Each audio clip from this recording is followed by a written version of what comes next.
The first $100,000 is a significant challenge, but you have got to do it. Those aren't my words, that is the famous, slightly aggressive advice of the late Charlie Munger, Warren Buffett's right-hand man. He didn't sugarcoat it. He didn't say the first $100,000 was tricky or annoying. He said it was brutal. And he was right. Getting from 0 to 6 figures is arguably the single hardest financial task you will ever undertake. It feels painfully slow. It feels like the math is broken. And honestly, most people quit before they ever get there. Because they don't understand that the rules of money change completely once you cross that line. If you are currently sitting at $10,000 or $20,000 or maybe even negative net worth, you probably feel like you are pushing a boulder up a hill while wearing roller skates. Today, I want to show you exactly why that feeling is valid, backed by the raw math. But more importantly, I want to show you the specific mechanics of why the next $1 million is actually easier than that first chunk. We are going to break down the snowball effect, the psychological trap, that catches 90% of investors, and the exact roadmap to get your hands on that first $100,000 so you can finally take your foot off the gas. Before we run the numbers, do me a favor. If you want to understand the mechanics of wealth without the hype, make sure you are subscribed. It is the best return on investment you will get on your time. Today, I'm Alex, and I read the financial fine print so you don't have to. Let's get into the math of why the start is so incredibly hard. When Munger made that comment back in the 90s, he wasn't saying that $100,000 was enough to retire on, not even close. He wasn't talking about buying a Lamborghini or living on a beach. He was talking about a threshold, a specific tipping point in the physics of money. He went on to say, "I do not care what you have to do, if it means walking everywhere and not eating anything that wasn't purchased with a coupon. Find a way to get your hands on $100,000. After that, you can ease off the gas a little. That last part is the key. You can ease off. Why?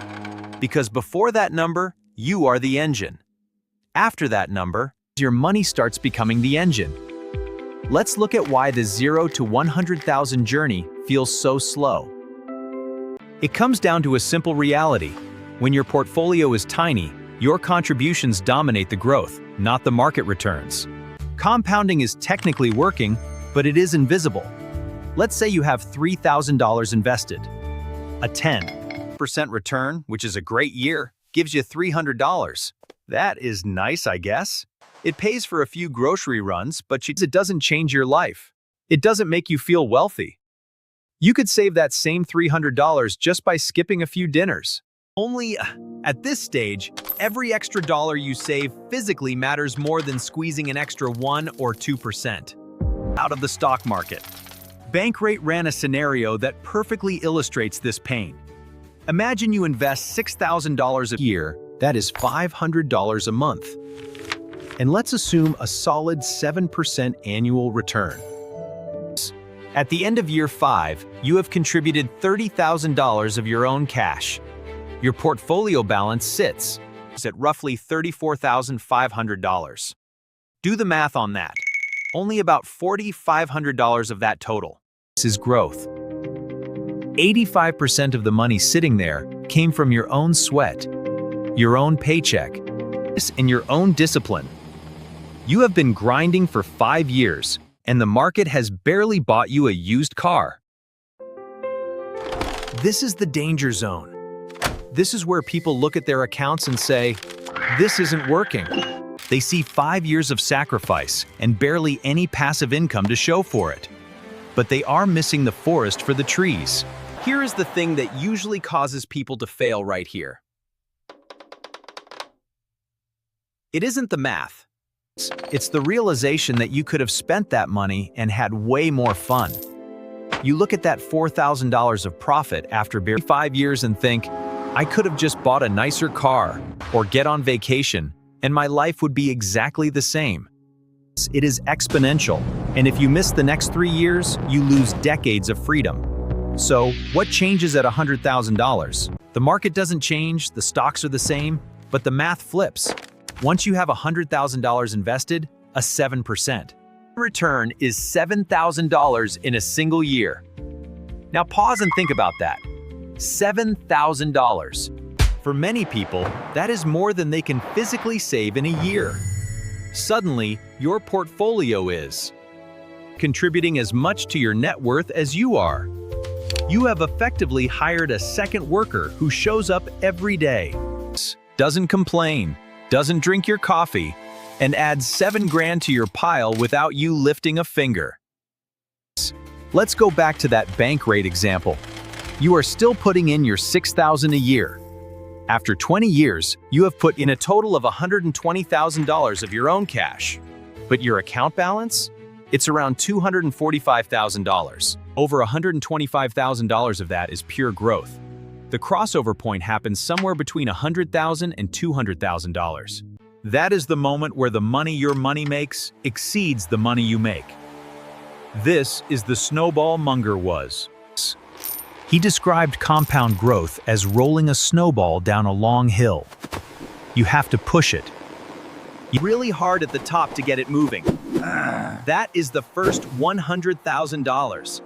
But once it has mass, gravity takes over. You are just steering it. 4-Pillar Freedom visualized this beautifully by slicing net worth into $100,000 chunks. They found that each subsequent $100,000 arrives faster than the last, even if you never increase your monthly savings by a single cent. It might take you 7 or 8 years to grind from $0 to $100,000. That is a long time.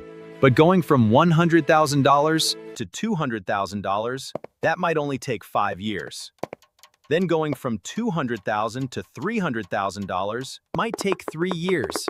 By the time you are looking at huge numbers, you are adding $100,000 to your net worth every couple of years just by waking up in the morning. This brings us to a controversial idea. Many people think the hardest milestone is becoming a millionaire. It sounds the most impressive.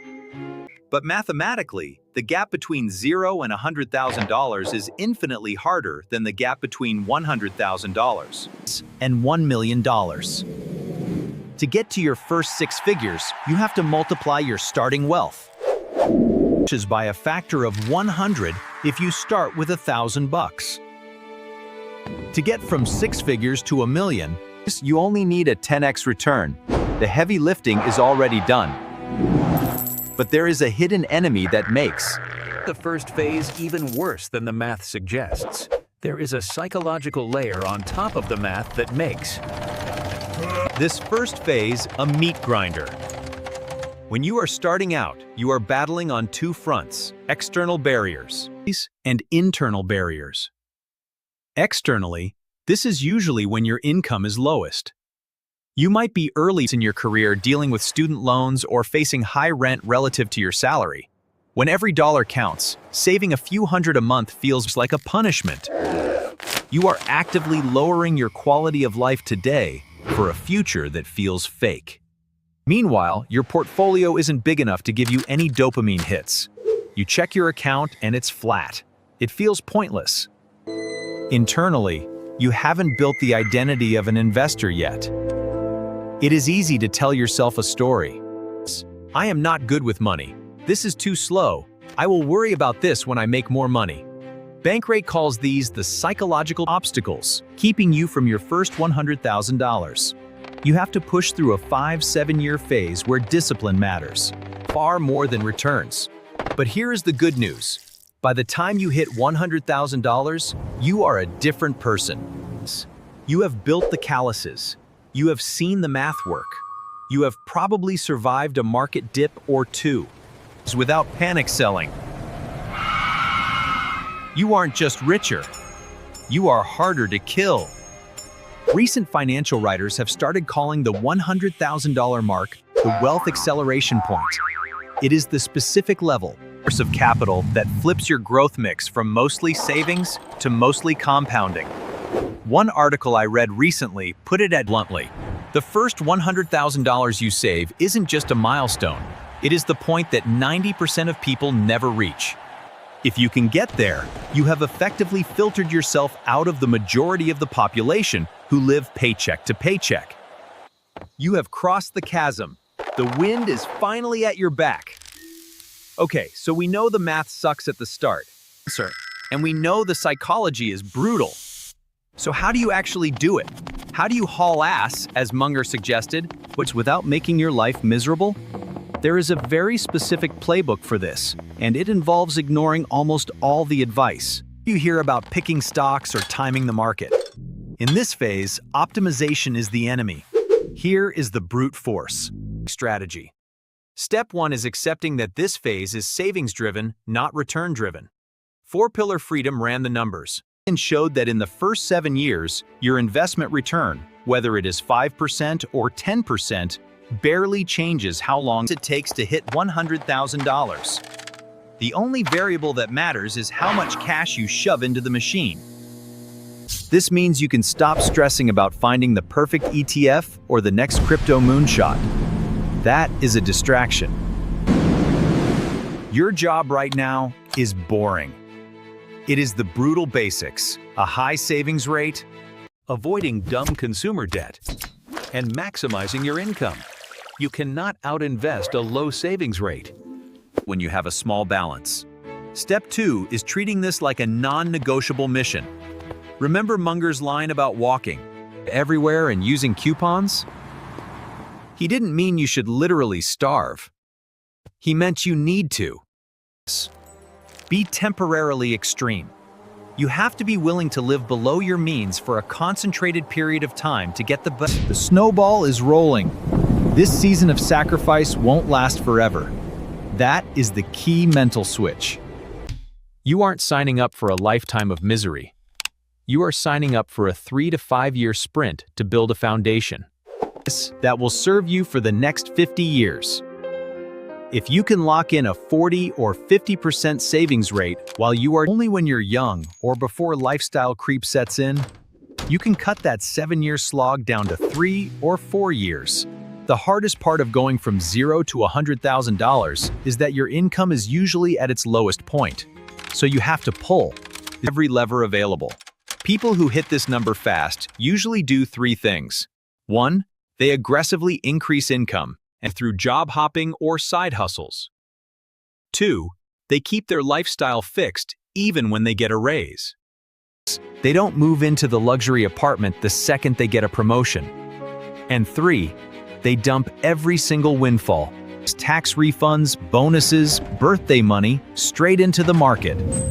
They don't treat that money as fun money. They treat it as bricks for the fortress they are building. I can hear some of you shouting at the screen right now. Tom, a respected financial expert, said this 30 years ago: $100,000 isn't what it used to be. Inflation has. You killed this advice. You are partially right, but mostly wrong.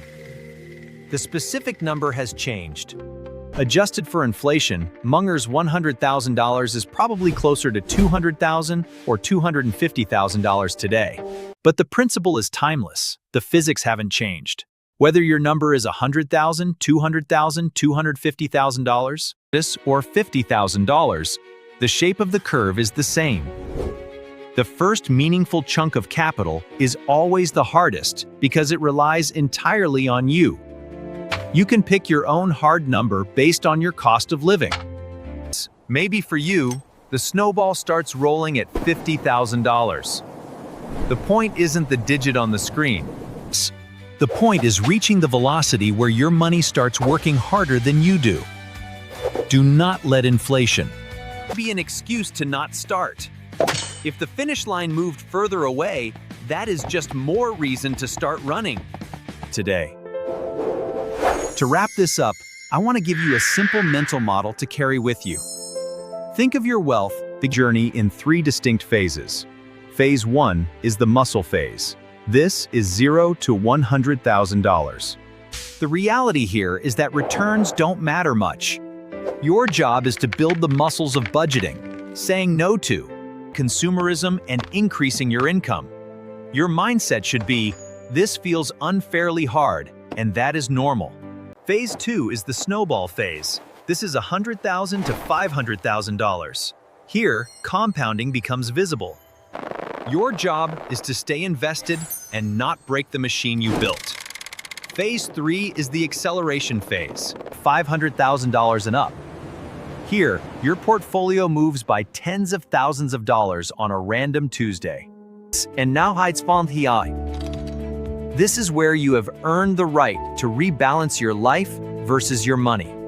If you are in phase 1, don't get discouraged by the lack of progress. You are building the foundation of a skyscraper. Of course, you can't see it above ground yet. You busted your tail to get to 10,000, then 20,000. Those weren't pointless. Those were the training arcs. Now, pushing to $100,000 flips the script. It is the gateway to the world where money is a tool, not a master. This foundational principle guides us. But it is the most important B word you will ever conquer. I want to hear from you in the comments. Where are you on this curve? Are you in the muscle phase, the snowball phase, or have you hit acceleration? And if you have passed $100,000, did you feel that shift where the math started helping you? Let's get some peer review going down there so people can see this is real. If you found this helpful, hit that like button so that